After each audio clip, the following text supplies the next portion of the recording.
Being a playwright, I was going to say, is a lonely job, really, because it's you and a piece of paper or a piano or whatever, and you know, you look forward to those moments when you join the rehearsal room and you know, you start putting the pieces together of how to make it great.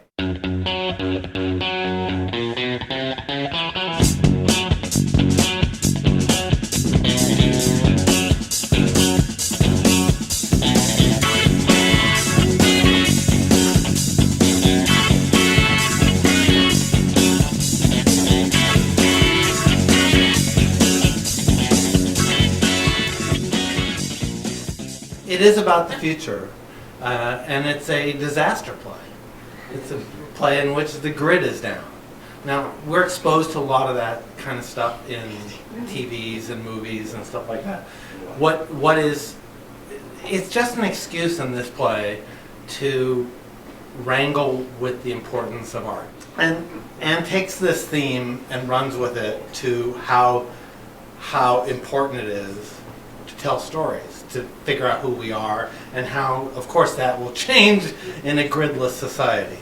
It starts right after the fall of the grid, a couple months after the collapse of American civilization, and it's the first act is, you know, like you do, a group of people sitting around a campfire recalling a particular Simpsons episode which is based on Cape Fear, specifically based on the Scorsese remake of the original Cape Fear. You do not have to have seen the Simpsons episode or any Simpsons at all to make sense of the play, and as long as you have the knowledge that it's not a problem. It should be fine. Leap ahead 75 years into the future from the beginning of the play, it has become like it's become an epic story, like an epic tragedy musical, sort of. And that's where Michael Friedman comes in.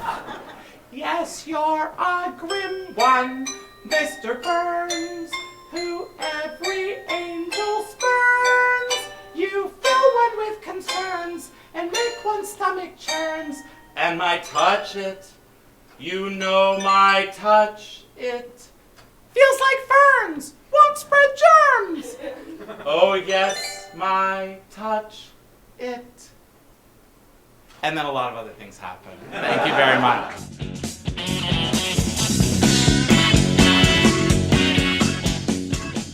You know, it's a good, complicated crime mystery, metaphysical journey that you can take along with me, and I think you'll have a good time.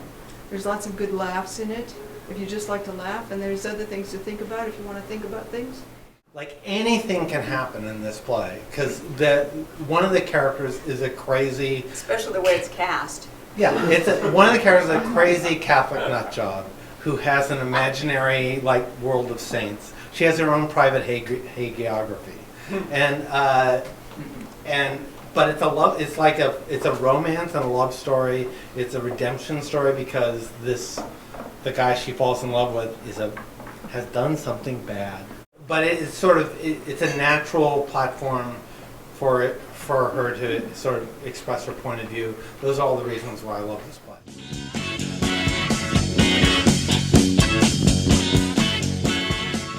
It's Watson from Holmes.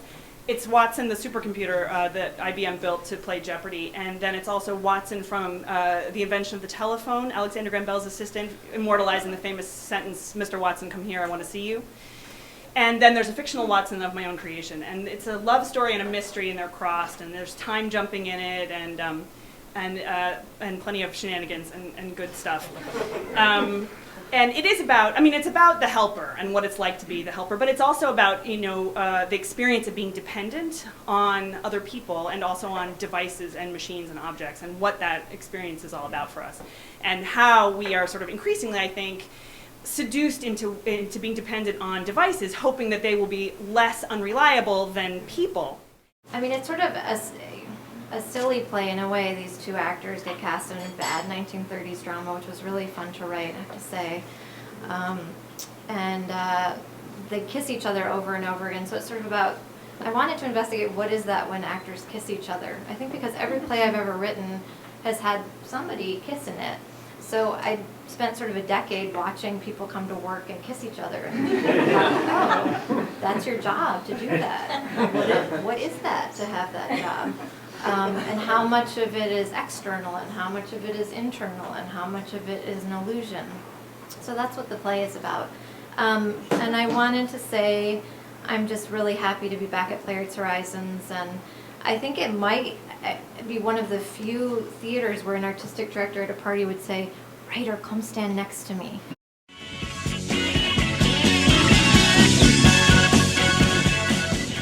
You have a couple in the past, they're young. So you see the mother's copy of the Kama Sutra, what it means is they reenact the sexual histories with each other. And it's a way of being, I think, emotionally honest with each other and to fully expose the sort of damage of a life and also the hidden secrets of the moments of ecstasy of a life. It's a kind of a randy idea, but kind of an inspired and great idea at the very same time. And then what it's folded into a play about their child, their daughter. I started out thinking like how revealing it would be to recreate with my wife, with anybody, like your entire sexual history, good and bad, with one other person. Very quickly was not about that, but was instead about like how does a father talk to his daughter about sex in some ways, but especially when you have to deal with the sort of complexity of sex. And so it started about one thing and it ended up about another thing, and we'll see what it's like.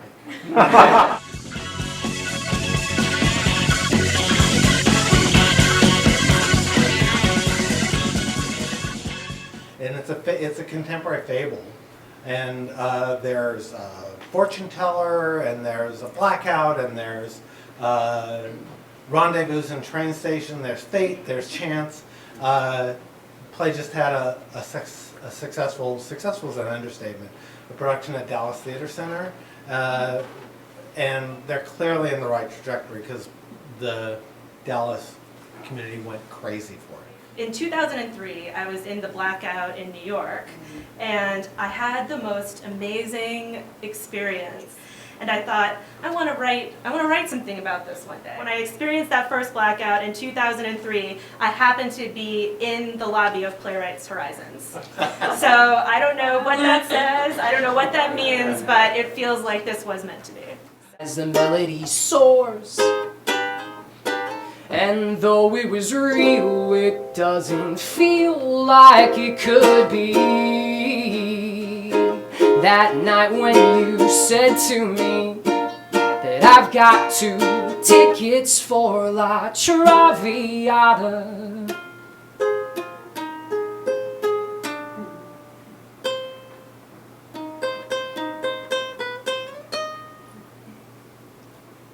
It's sad but true, how much I miss you. I miss you, Cecily Smith. Life is not the things that we do, it's who we're doing them with.